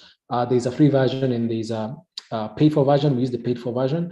And what Balena OS allows you to do is to orchestrate or manage a fleet of devices. So you can update a fleet of devices, change the operating system, or install new software and so on from just a browser, which is very convenient for what we're trying to do. The Raspberry Pis are running a measurement client called Murakami. It's built by MLab. MLab were very instrumental in helping us with the prototype. We learned a lot from managing our own measurement infrastructure. And what we wanted to do with this was, before we got to what you see on Pulse. So on Pulse, you'll see a very refined interface. But we wanted to just test out how we can visualize all the metrics we're going to collect, all the data that you've seen. And this prototype really helped us to test that, to test the visualization and see how well we would do in terms of running our own active measurement system. So some of you may ask why, why would you do this? What the benefit of this is you can carry out real-time measurements based on exactly the metrics you want to see. You can get networks from actual home users. So the Raspberry Pis that you see here, we ended up deploying in about 11 countries. We have about 25 devices. So in Kenya, there are 3. We try to separate them so that we don't get more than one ISP per country. So in Kenya, there are 3, but they are in 3 different ISPs. We have more ISPs in Kenya, but we just started with 3. So the intention of that was just to get different types of data and just to compare different types of ISPs. And we were able to collect, real-time data. We could collect uplink speed, downlink speed, round trip time, and we used that. We aggregated that through Google Cloud. So we would aggregate all the data on Google Cloud, and then we would use BigQuery to extract that and put that in a visualization front end on Google Cloud, and that allowed us to have a very clear picture of what we wanted to do with Pulse. So what you see there on this slide is some of the data we were able to fetch from the Raspberry Pis. So at the bottom there, the legend are the different ISPs where we had Raspberry Pi. So these are mostly running from people's homes. 1 or 2, I think, were in ISPs, but these are mostly from running at people's houses. So the reason we wanted also Raspberry Pis, we did think about having a software-based measurement client, but we identified that if we were to tell everyone, maybe get volunteers to install them on laptops or mobile phones, those change a lot of times. So you'll find maybe someone has turned off his laptop, traveled with it to a new ISP. So we didn't want to have that affect the data we were collecting. So we thought Raspberry Pis, it would be fixed, it would be at a premises, so unlikely to change ISPs or it would give us a very clear picture of how well connectivity is in the homes without a lot of changes due to someone turning off the device or changing networks because they've acquired a new Wi-Fi network. They've joined a new Wi-Fi network. So we ran these for about a year now, in fact, it's coming to 2 years. And when we conceptualized this, this was pre-COVID time, we were very ambitious. We thought we could cover the whole of Africa. Our plan was to have to meet people at events. So in Africa, there's one of the biggest meetings is AFNOG, which is also the regional NOG event. Hundreds of people show up from different countries, and we thought we would just set up a booth and just hand out these Raspberry Pis to different people in different countries. But COVID hit, we couldn't send them out as much as we could. And when we tried to ship them through, through postal, through shipping them, sometimes we could get stuck in customs. So we didn't end up deploying as many as we would like, but just from those we managed to deploy, which is about 11 countries, 25 devices, we were able to get a lot of visualization. And we learned that it is very possible to run your own measurement infrastructure. The Raspberry Pis are excellent. They're very stable. We didn't have any issues. Maybe 1 or 2 were having power outages. They were in homes where someone turned off the power or connectivity would go down. But as a platform itself, they were very, very stable. And even today, they are still running more than 2 years with little to no issues. Google Cloud was a good way to store and aggregate the data. More pods made more data to track, which was fine if you're very interested in having very refined data. The sort of the hand-holding of the measurement platform itself is not easy. We thought it would be very easy to manage the devices, but there is a lot of work there to be done in terms of the logistics. Finding a follow-up with users. Sometimes a device would go offline. Was it a power issue? Was it a connectivity issue? That type of follow-up, it needs a bit of hand-holding. So We are in discussions with the RIR Afrinic in Africa to see if they can scale this to even more countries. As I mentioned, we hoped to cover more countries, but due to COVID and lack of travel, we couldn't send them as many as we can. But we were able to carry out the test and get a lot of information from that. So what you've seen there ended up with the lessons learned from the live sort of the active platform. We use that to feed into Pulse. So Pulse, we have the Internet Resilience Index, and if you go to that page, you'll see more. Hopefully, I'll do a quick demo on the browser here as well. What you'll see is data for. You'll see a heat map for how we represent the data, and you'll see a rounded score for the countries. And if you click on a particular country, you'll see a bit more about how a certain country has scored based on the 4 key pillars and the dimensions which I mentioned. So just to go back again, currently the Pulse, the data you see on Pulse is static. You can't adjust the metrics as you'd like, but we are exploring how to make this a bit more interactive. We do have a prototype that we have tested, which we are happy with, just needs a bit more testing. But what we have there on Pulse is a rounded figure through the index and static data based on updates which are done monthly for each of the 4 key pillars. So for Africa, we've covered all the 55 countries with the data sources I've mentioned. You may be wondering if we've plugged in the live data from the ARPIs. We have not yet done that because we didn't want to have data. As I mentioned, we've only covered so far about 11 countries. We didn't want to skew what is seen on Pulse because we have more rich data for some countries than we do for others. But in time, it's something we want to integrate in the long run. I'll just quickly mention something we want to integrate in the future, a bit more on DNS resilience, how well DNS data is collected, and we want to integrate that to what you're seeing in Pulse. So we want to add more data about DNSSEC, best practices, DDoS protection on DNS. That's something we want to integrate as well. And just to quickly mention a couple of upcoming plans for the the inter-resilience project in totality is, as I mentioned, we want to make an interactive dashboard. I'll do a quick demo of what we have right now. Expanding partnerships. We have just recently got into agreement with the University of West Indies. I'm glad to hear Dr. Kim is on the call. Maybe she'll speak a bit more about that. But the plan is basically to see how we can do what we've done in Africa in the Caribbean region. Also, we are working with the Africa Telecommunication Union to build a framework related to MIRA. What that means is if a country wants to have good inter-resilience, is there a framework that can be followed in terms of infrastructure or a guideline that they can read and say, okay, if we want to score well in inter-resilience, we need to have maybe the following policies. We need to have an enabling market. We need to have IXPs enabled to work. So we're working on a policy framework, which hopefully will be ready sometime this year. And I'll be happy to speak about that once we get that done. Adding new measurement types and platforms. We have tested the Raspberry Pis with the RIPE software client. It does work well. A bit of development work there is needed to integrate what we have with the Murakami client and the RIPE client. Raspberry Pi is one platform. There are several other small form factor devices, IoT devices that could be used, maybe a couple of Arduino boards. Maybe it just needs a bit of testing. And then finally, we want to build more awareness of how to use this data. Already we are seeing a couple of media houses have referenced what we have on Pulse. We want to encourage more of that, and just let internet users, policymakers, network engineers who just want to find out a bit more about the measurements in their country, just to let them know, there's this platform, you can go there and get data about your region or your country.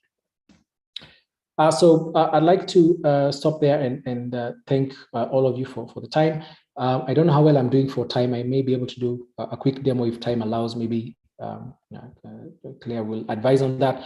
But here are a couple of the links of how you can follow the data we're doing on Pulse. There is an email address there. We have a Twitter handle. We have a monthly newsletter which you can sign up for, and there's a video there which I'll post a link in the chat. You can watch more about what we're doing on Pulse.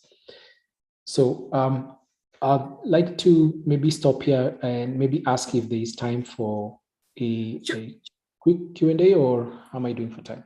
Yes, Kevin, we do have time for Q&A, and there are some questions both in the Q&A and there's some questions in the chat, which I would, let me start with the one that's in the Q&A, and then we go to the one in chat.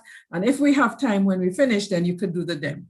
So okay. The one in the Q&A is from Peter Harrison, and he's asking, would getting data from gaming services, let me just bring that, see that.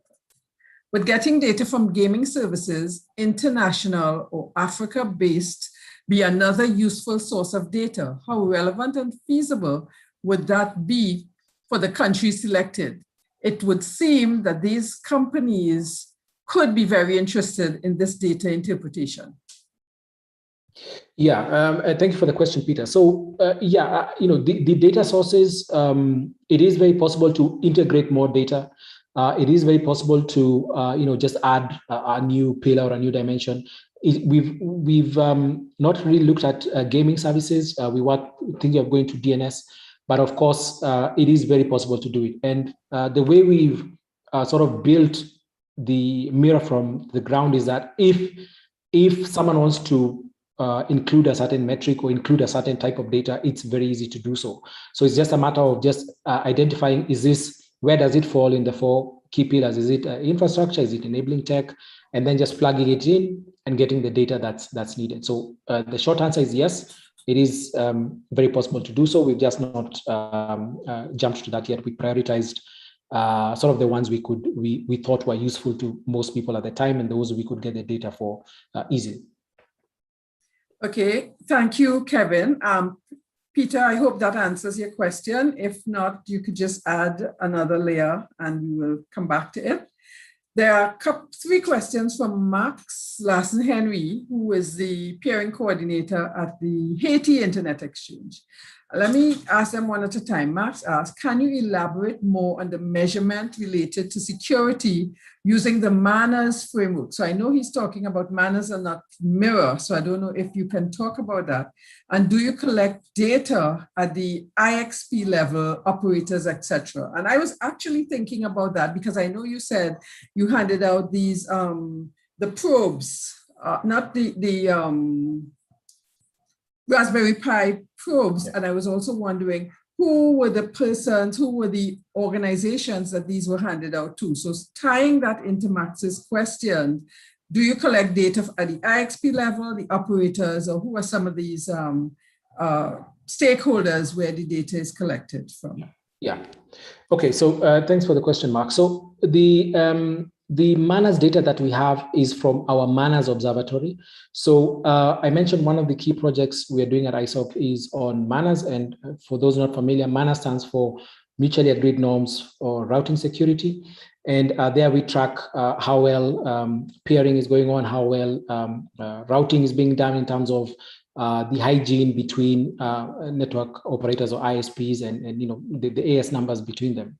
So the primary data source we have right now that we've integrated into Mira is actually from the Manners Observatory. I'll share the link in the chat for how you can go to the Manners Observatory. And so all we've done is just plug, fetch that data because it's an ISOC project. We have data already from the observatory, and when we just plug that in as one of the data sources for Mira.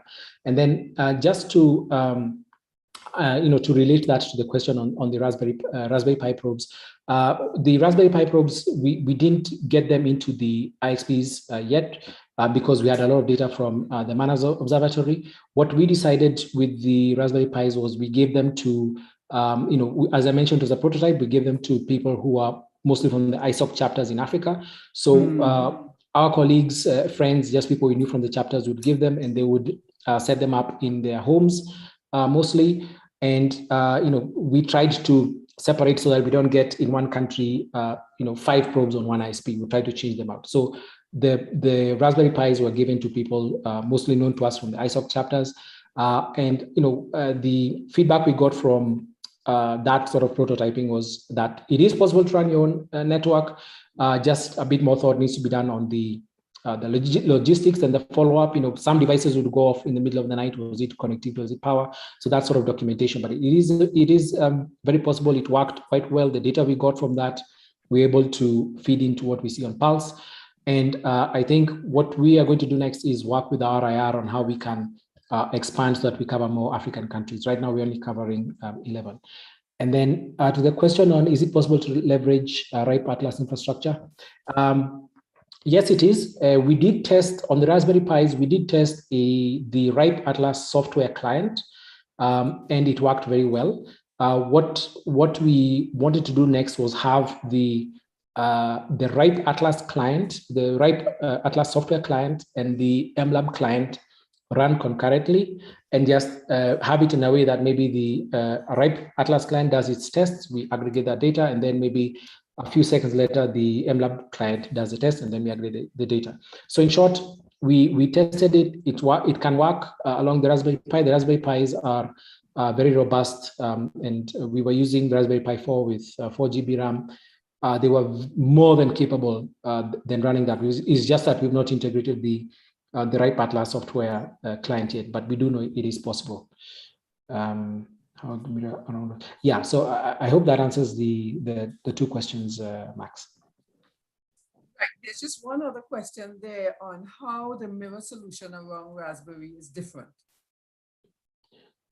How the mirror solution? Okay, I think I understand the question. So the reason we went with a Raspberry Pi is the way we envisioned the active measurements was that if we ever want to add a new software to carry out a certain measurement, we would not be locked to maybe the operating system or the vendor. So the advantage of the Raspberry Pis was we installed the MLab client. Tomorrow, if you wanted, we could install any Docker measuring client that we want, and it would give us a lot of independence with what type of measurements we want to do.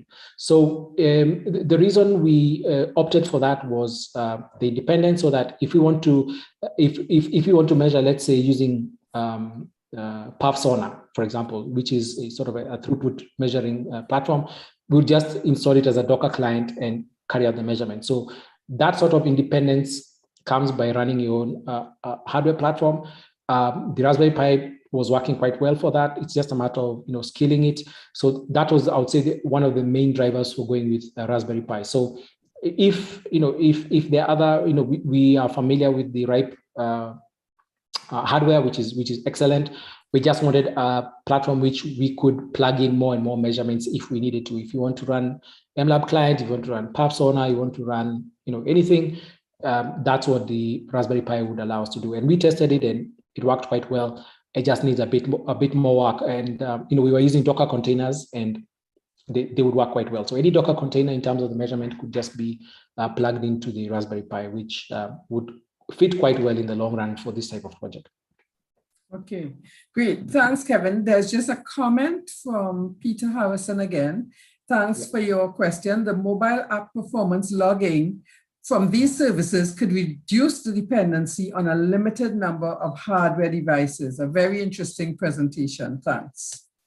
So I have a question for you, Kevin, because while you were speaking, I was looking at some of your indexes on the Pulse site, and the 4 areas: infrastructure, performance, security, and market readiness. And I looked at infrastructure and security, and I saw that some of the percentages were quite low. Like it went from as low as maybe 3% to as high as, and I think the highest was around like 60-something%. What does that speak to the country, and how do you anticipate that they use that data? Because as we said, what are we talking about? Internet information for development. So when you have this information, it shouldn't just be information that is just out there and okay, so I'm not so good at my security because my country is vulnerable. What should I be doing at this stage? Because information should be functional, right? Yeah, exactly. So if a country scores very poorly in a couple of the indicators or in some of the pillars, it indicates that some work needs to be done in order to improve that particular indicator. So I'll give you an example.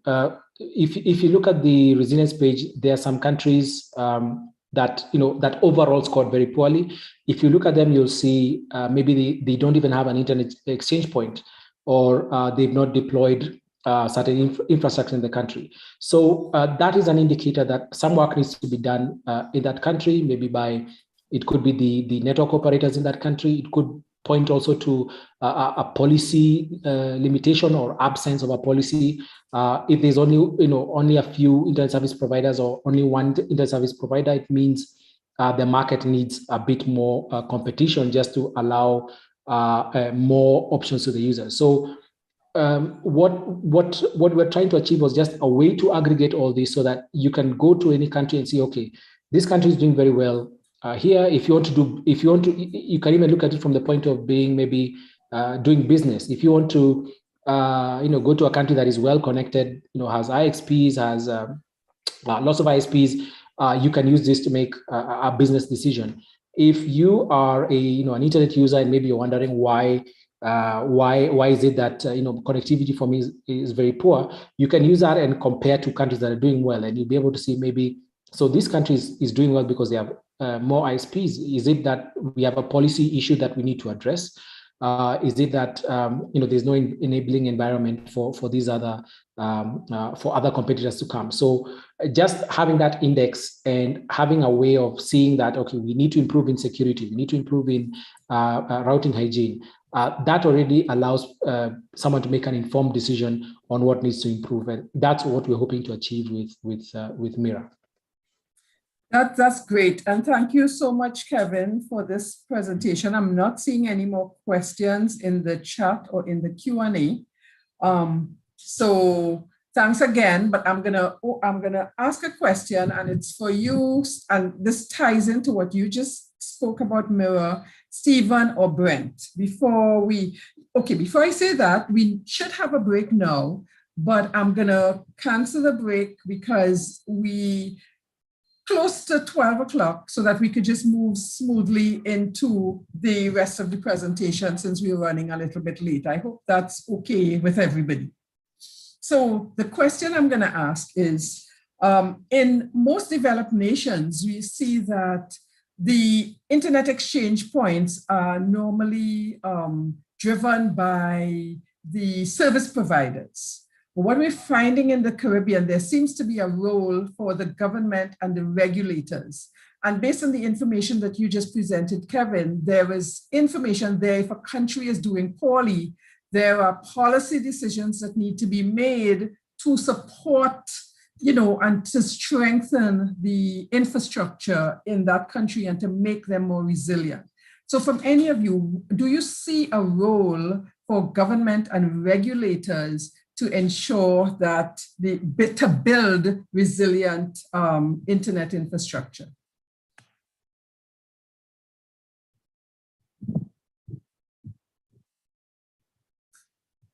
Do I have to call on someone of you? Yeah, I think we're sort of trying to grab who goes first, but that's fine. I'm just going to take a quick stab at it. One of the key things, and it's a two-part response or responsibility, I would say, for governments. The first one being in smaller countries, I mean, from our engagements thus far, the internet community tends to have a sort of reliant trust in government's decisions to move anything forward. So you see, with government's involvement, it's easier to make the decision to get on board.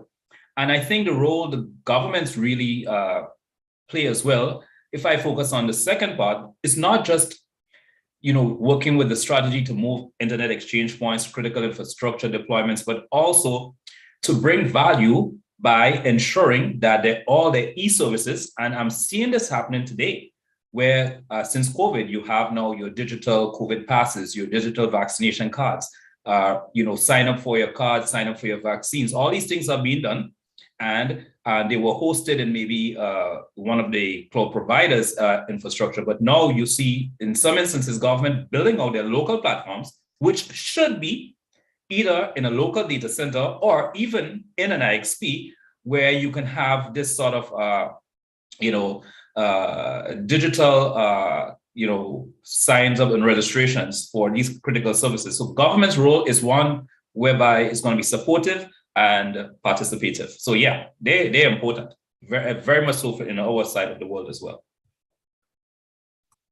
Yeah, just to add to that, Claire, I was actually having a separate discussion with some service providers yesterday, and they were asking for some details about the work that we're doing. And it's only then that it really struck me the difference between what pertains in our region. This is what we actually have, and in a lot more sophisticated economies or internet economies and so on, because the kind of questions that we're asking, and it comes up in some of our CaribNOG meetings. What about this? How will we do that? What about security? What guarantees can you give? And so on.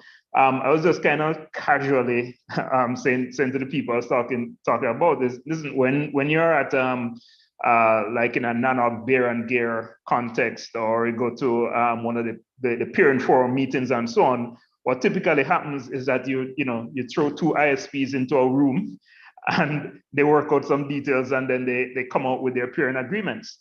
And that is because there would have been an interest in doing something already. They have customers because the market is big and their customers want to connect with each other.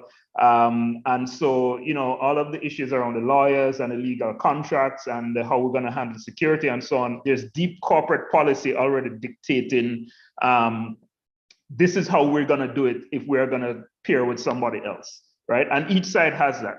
And so when you throw the peering managers into the room with each other, they're basically negotiating against certain contracted positions, but there's already an intent to peer because they want to do business and so on.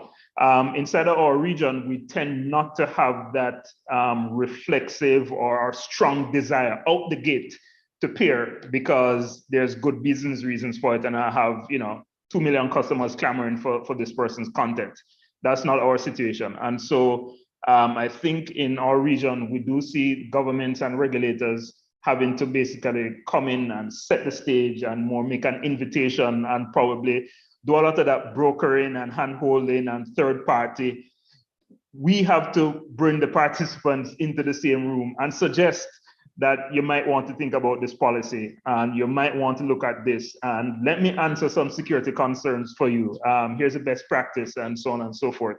And that's a big difference, I think, inside of how we have to operate inside our region, but ultimately we're getting to the same place, just via different pathway. Right. Yeah. Thank you, Stephen, Brent, for that. Kevin, I don't know if you have anything you wanted to add based on the information that you're seeing. Is it any different in the African region? I would say it's very similar for the countries that have very little infrastructure in terms of IXPs.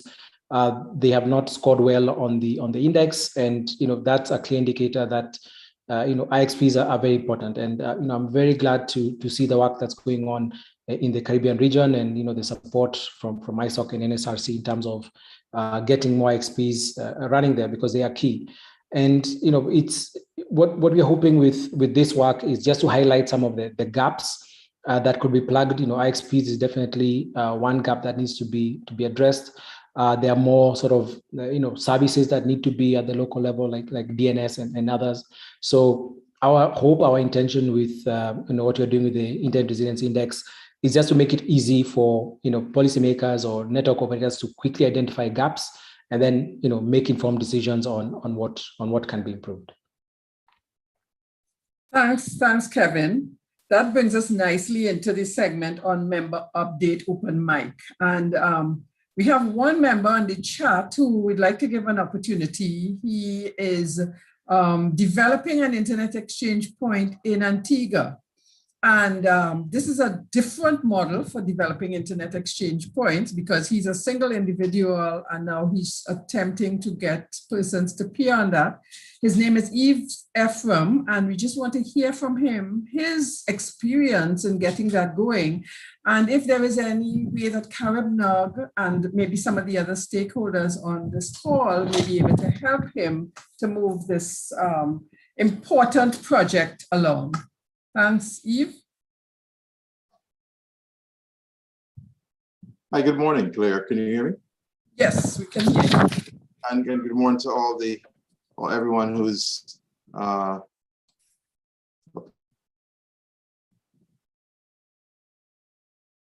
am not hearing you anymore. I don't know if that is me or is everyone hearing you? So is that just me? If you are muted now. all right. How's that? How's that? Okay. Well, I'm so glad to be here this morning or this afternoon, still morning with everyone, and just kind of share what we're doing on this side. I must say that so far I've been able to have a verbal agreement, at least with Flow and Digicel at the country manager level. And that kind of made way for us to kind of take the conversation now to the technical managers, which I initiated. But one of the issues that have come up, and it has purely to do with the particular telecom context within Antigua, is that we have a scenario where the Digicels and the Flow are prohibited in a sense from being able to connect, even to run a fiber between their base stations and their mobile sites. And in discussing more or less connectivity to the IXP, I mean, one of the issues we're concerned about is we need to use technology, particularly something like fiber, to be able to interconnect. And so that has become an issue. In fact, I've kind of taken a little sidestep, and I've been joining with the Chamber of Commerce to raise the issue. We've kind of started the dialogue, and we've raised the issue and brought more public awareness to the issue at hand. And it seems to be, at least we're getting some traction there, but we're asking the government really to kind of give us a reform, give us some telecom reform, to even allow those providers to give it the freedom, liberate the market to the extent that those telecom providers can provide fiber services. At the moment, what's happening is that the government, I don't know if most of you are aware, but the government has its own telecom company here.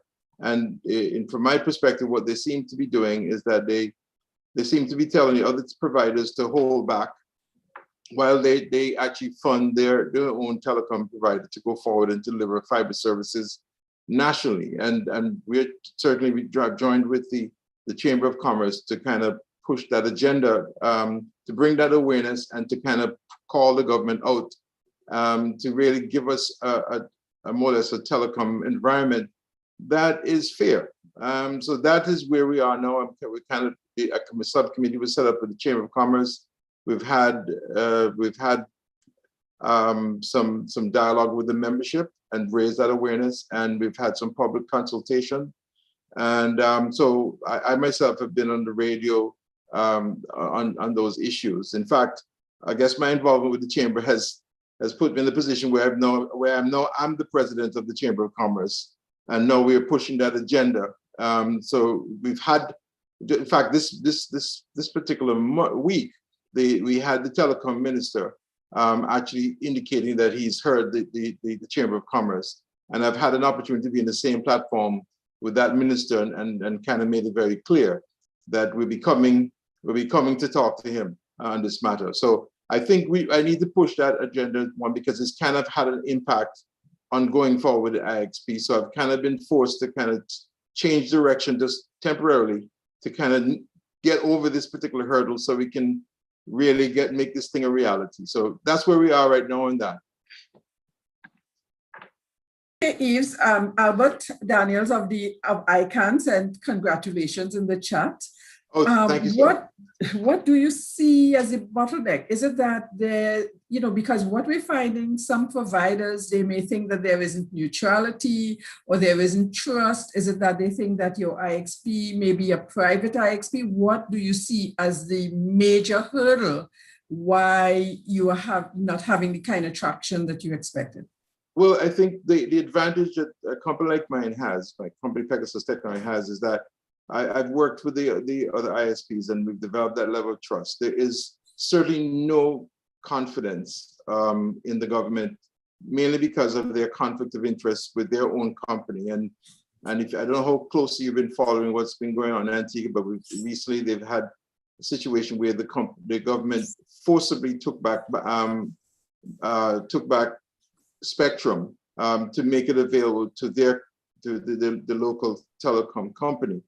And the irony of it, that's happened about 3 years ago. And the irony of it, or at least, the irony of it is that they haven't even used, they're not even using the spectrum. So they took it away, kind of limited the capacity of the other two providers, and they not haven't, as far as I'm aware, they haven't started using the spectrum. So really, what we're really asking for is really we need to have some reform to the extent that there's the playing field needs to be. I don't know if it'll ever be level, but at least it should at least appear to be level. And each provider should have the same amount of ability to expand the services in the interest of the public. So that has become a point of contention. And I realize we have to deal head on with that matter, because I think, well, from my perspective as a business owner, and certainly it's affecting my ability to take full advantage of the possibilities that the internet provide. And so therefore, I think this is a multi-faceted approach we are taking on this. In fact, we've gone out to the public at large and kind of tried to relate how the policies we have at the moment make it actually impossible for the rate to make it the rates that we have to, the rates and the quality of services, show the relationship between that and how that's affecting the poor quality and high costs that we have to pay for telecom services generally in the country. So right, yeah, so I realized we really have to tackle that matter, because it's becoming a real bone of contention. It's really becoming a hindrance to any progress we'll make in this industry generally. So that's, I hope that answers your question. So yeah. Sure. Thanks, Eve, for taking the time to share with us what is happening in Antigua right now. And CaribNOG is here to help, and I'm sure some of our other collaborative partners are willing to work with you. Yes. So let's make the discussion. We're happy that you have at least gone this far. So let's continue with the discussion to push this agenda forward. Brent has been doing a good job in kind of supporting me there. So thanks to you, Brent. And certainly opportunities like this, the CaribNOG, I usually try not to miss an opportunity, because I kind of, it's of interest to, just hearing the experiences, and also picking up some good information about, how we can approach this, and I think is very vital and very useful. Thank you. Okay, you're welcome. Okay. Next, thanks, Yves. Next, as part of our open mic, just that we have a few minutes, we would like to, can you give Dr. Malilu access to her mic and camera, please? She will tell us a little bit about what is happening, her role in the Mirrors project, or Yui's role in the Mirrors project that she's working with ISA. Dr. Malilu, thank you so much for taking the time to share this with us this morning. Hi, Claire. Thanks, Emil, for the opportunity. Yeah, so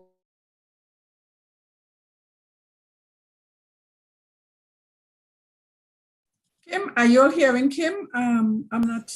Yes. Yes, hearing you now, Kim. Yes, okay, hear and see. Yeah. Right, good. Thanks a lot for the opportunity. Very, very briefly, it's very important from my point of view to have both, it's bi-directional, to have students and youth in general participate in the ICT focus development agenda. That's very important. It's also equally important for youth to in telecommunications and ICT in general to understand the implications of their work in the context of development. So I'm a really big proponent of ICT for development, not limited to technology. So the opportunity is that working with ISOC presents is the opportunity for some of our youth to participate in the extension or the replicability of the mirror methodology in the Caribbean. And this, of course, this replicability comprises both the technology aspect as well as the development aspect. So our aim is to work with ISOC, if they will allow us, to replicate the mirror methodology, but in the following way. One is to ensure comparability or the measurements that we make in the Caribbean with those made in Africa and in other regions in due course, but also to provide insights back into the mirror project about the types of localizations that we think are important for the application, the replicability of the methodology in different regions. I don't know if that makes sense. So we are now engaged. I'm very grateful for this. It's too early to provide any details about the MOU, but I'm very, very pleased that we are able to work with ISOC, have our students and very fresh graduates participate in this. And I would love to see in CaribNOG sessions, Claire, that you make accommodations for the voice of the youth. They're very bright, they're very keen, and really need to be able to engage them in a systematic way. So much more when we have more time, but thanks a lot for the opportunity. Thank you so much, Kim. And again, we will take that advice, recommendation about having the youth. As a matter of fact, I don't know how many of you saw the slides at the beginning, face-to-face sessions. We always had sessions with our youth. And that's why it's so important for us to get back to, either hybrid or face-to-face sessions. So thanks for sharing this with us. But I know everybody knows Kim, but for those of you who don't know, she's senior lecturer at the University of the West Indies, St. Augustine campus in engineering. And she is also the deputy director of the telecommunications, deputy chair of the Telecommunications Association, Telecommunications Authority of Trinidad and Tobago. And that's our local regulator. So thanks. And it's always important for us to have government and regulators involved in these kinds of conversations because they tend to hear the perspectives and we hear their perspectives as well. And so thank you, Kim. And the youth. And the youth. We embrace all our stakeholders because it's important. This is a stakeholder, Albert would say, multi-stakeholder forum where the stakeholders' voice and the relationships we build with our stakeholders is of critical importance to us. So at this point, I don't want to keep you away from your lunch, and I thank our presenters this morning, Bevel Wooding and Alicia, for opening the session and providing opening remarks. For our technical IXP experts, Brent McIntosh and Stephen Lee, for ISOC's presentation in the person of Kevin Shege, as well as our open mic participants, Yves Ephraim and Dr. Kim Malilu. We also thank all of you CaribNOGers for joining us today, and we look forward to your continued participation. And please look out for information on the next CaribNOG, CaribNOG 24, which is carded for the 9th and 10th of November. More information will be available on the CaribNOG website.